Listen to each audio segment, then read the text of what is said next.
Hello and welcome to class. My name is Cindy Shelton. I'll be your instructor for this course. So I wanted to show you how to get into the course. If you've not used Blackboard before, here's the first step. One way to get in is through your college's website. So if you're an Ashland student or whichever campus you're on, so you go to your campus website and then go through MyPath. And then MyPath has various options. Blackboard is where you find the course information.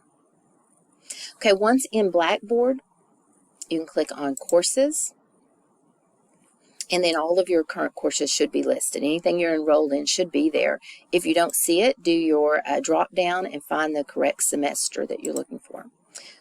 Oh, clicked on the wrong one. Okay, so we're going to be looking at college algebra, online college algebra, and here's how it should look. So you'll see a few things down the left side. Now yours might look slightly different because this is my instructor view. This is me. My name is Cynthia. I go by Cindy though most of the time. So, but either is fine.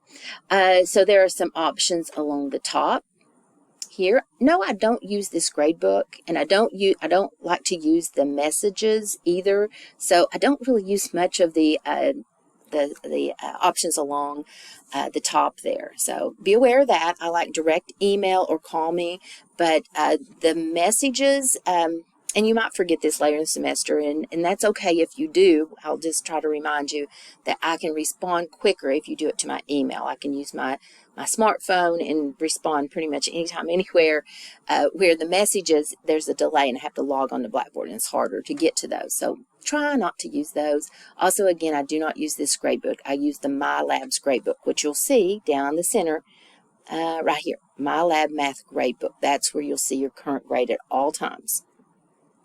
Okay, and then down this left-hand side, there's two things I use there. One is Blackboard Collaborate. So I think this is a fabulous way for us to meet and talk. It's sort of like a Zoom meeting if you've used that, but it's private for just people enrolled in this class. So the only people who can join this, you have to be enrolled in the class, and then me, and we can meet individually or as a group. No, I don't require you to meet as a group at any particular time. This course is taught asynchronously, which means you can do it at your own time. There's no required meetings, but I am here if you need me. So know that I like to talk about algebra and I like to meet my students, so it would not be a bother for me to meet you. So don't think those thoughts just because you're online. Know that I am a real person, and you can stop by my office if you want to meet in person. You can attend my in-person classes if that's something you want to do on occasion, but you can certainly interact with me. I like to meet my students. So this is an online way we can meet, though, where I know a lot of you do work and have schedules that don't allow you to be here during the day. So this is something that we can do to arrange a meeting. So we have the share video option, and we'll use your webcam. Oh, hey guys. So you can do that if you like. Of course, you'll need to share your audio if I'm going to hear you. So those are the two things. But no, the default is that these are turned off whenever you first come in. So a lot of my students come in the classroom very quietly, just like they do here in person, but hopefully we'll be able to talk and visit. So again, that's optional, and then we just leave the session. So you let me know if you'd like to meet in Blackboard Collaborate, and I can arrange that. Another option I use down the left side is announcements. So anytime I make an announcement, I will save it here in this handy place, and it also copies to your email. Now, email can get pretty messy, I know, so this is a nice, neat place where you can find all of the communication. If I've made an announcement to the class, it will be saved here. I always send a copy to your email, but save it in this little handy area for the whole course. Also know, let's see, I want to tell you something else about that. Oh, I try to make announcements on Wednesday. I'm kind of a creature of habit, so that's the habit I try to keep so I don't forget, that every Wednesday I try to send out kind of an update of things happening in the class, things on my mind that I've noticed, maybe that someone's struggling with in their homework, and I try to make some notes there and share to the class or remind you what's due. All right, so that's that. And Collaborate. Pretty much all you need there. Then everything else pretty much you need to know is down this middle column. So hopefully I've made this clear that this is where you should start. You should read every single thing I put in this. This first week of class, you should be doing this in all of your classes, really is go through everything and start here and get acquainted with your class. Make good notes, get an organization system going. And so here is mine. I will ask you to introduce yourself. So there's a couple things for you to do in this module. And then I'll save this video in navigating the course. So if you need to listen to it again or wanted to refresh your mind on something maybe later after you've looked at all of your courses, they might start getting confused. So you might need to listen to this again. So I'll save it here. Then here is your syllabus and course calendar. Now, as an online student, I'm sure you'll need to come up with some organization system to keep yourself on track. That'll be very important for anyone who's taken an online course. You have to figure that out. So hopefully this will help you. This is the weekly calendar. This is what I plan to do throughout the semester. Each week is lined out with what I expect you to do. I expect you to listen to the videos, to watch the videos. Here it says read the chapter notes and the textbook, but there are videos. I need to update that because I need to specify. I really want you to listen to the lecture videos first thing. I want you to attend it just as if you were attending class in person. You would listen to lecture before you started any homework. So there are lecture videos, and I'll show you where that's at in a little bit. Then there's a homework assignment 1.1 that you'll do in Mylab, and a quiz that goes along. So that'll be what you do the first week. Everything is due the following Monday. Monday midnights are my deadline, Eastern Standard Time. There's one exception, maybe a couple exceptions here, but one exception would be the syllabus quiz. I need you to take that just ASAP. You know, if you're serious about taking this class, that you should be in this class by the first week and on the ball and started. There's something to do the first week in probably all of your classes to show that you're active in the course. And we have this thing called no-shows here where we try to help students out if they maybe did not intend to take the course. Maybe they signed up earlier in the last semester and forgotten, or I don't know what else happens, but we have no-shows and we try to get those removed off the roster. So we report those. If we haven't seen any activity from you that first week, you might be removed from the roster. So if you want to take the course, you should be in there that first week, and definitely be sure you take the syllabus quiz by Friday. So I know you're with me. And on it goes, each week lined out. Like I said, almost everything is due on Monday midnight. There is a midterm exam that you will take. It's also due on a Monday. I think the only exception to my Monday thing is the final. I think the final exam is midweek because it's during finals week. So, okay, but that's where you can learn more about the schedule and help yourself get organized. And then here's the syllabus. So you want to read that, and it tells how the grading works and things like that. Okay, so then here's your syllabus quiz. You'll click on that after you've read the syllabus, you know. It will take you to a new window, like all the quizzing and things. The homework quizzes are on Mylabs. You paid a little extra money for the Mylabs program, and it gives you an e-text, electronic text, and access to all kinds of materials. So here you'll go. It opens in a new window, and you'll take this little quiz. Again, that's got a due date. Everything has a due date on it, so be aware of those. Okay, proctoring information. I want to talk to you a little bit about that. I do plan to require your midterm exam to be proctored. It says all that in your syllabus. You can read more about it here. But I will be using a software product called Respondus Monitoring.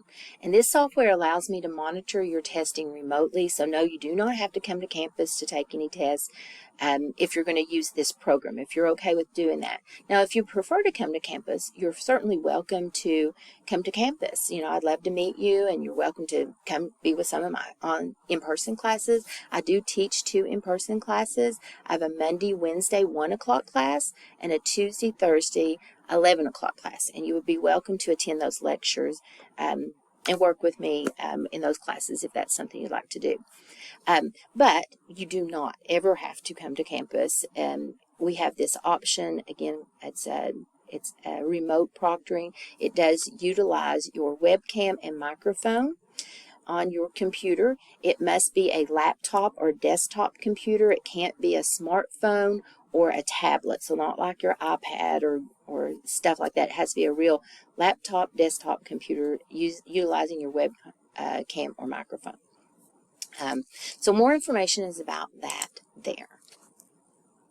And then there's other links. This is an important link, I feel, for student support services.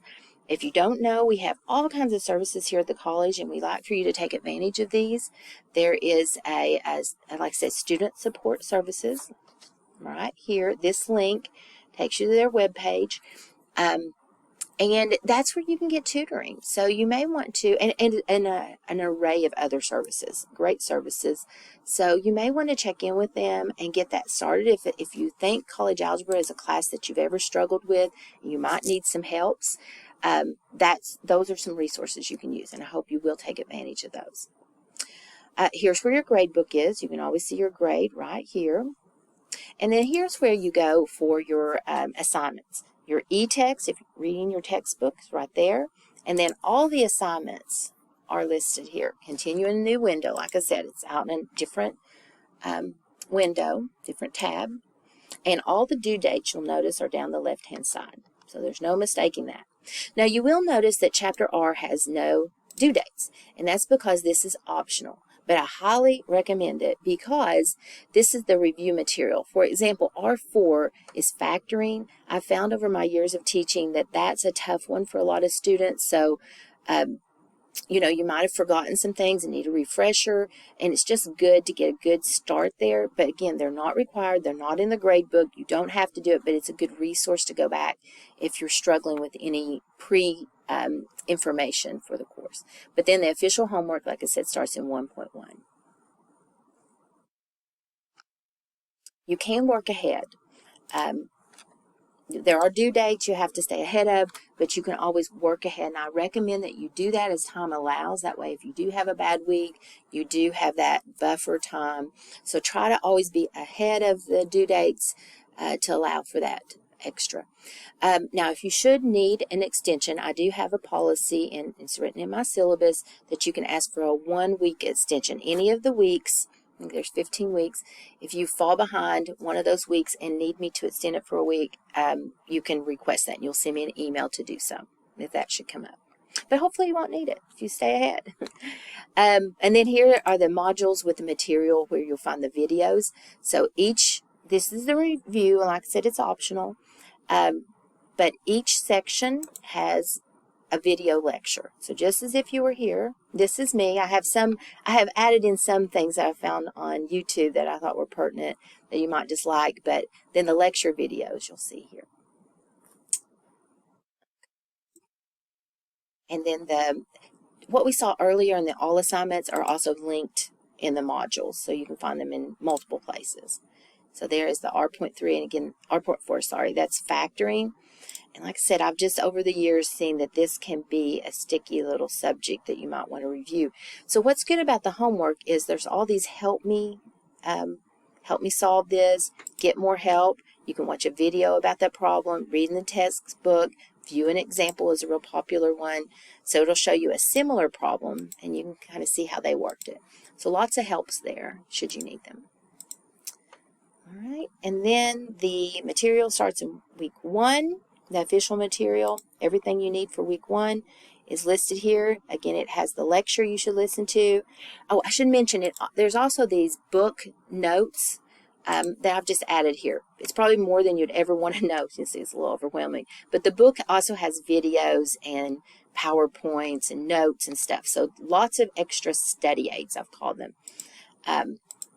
So those are just extra if you need those. I really want you to listen to the classroom lecture, at least do that. And then if you need more, that's more supplements, and then you start your homework. And then you take your quiz, and that's week 1. All right, I think that's everything I wanted to let you know about. If you have any questions, please feel free to contact me, and I wish you just great success in this course.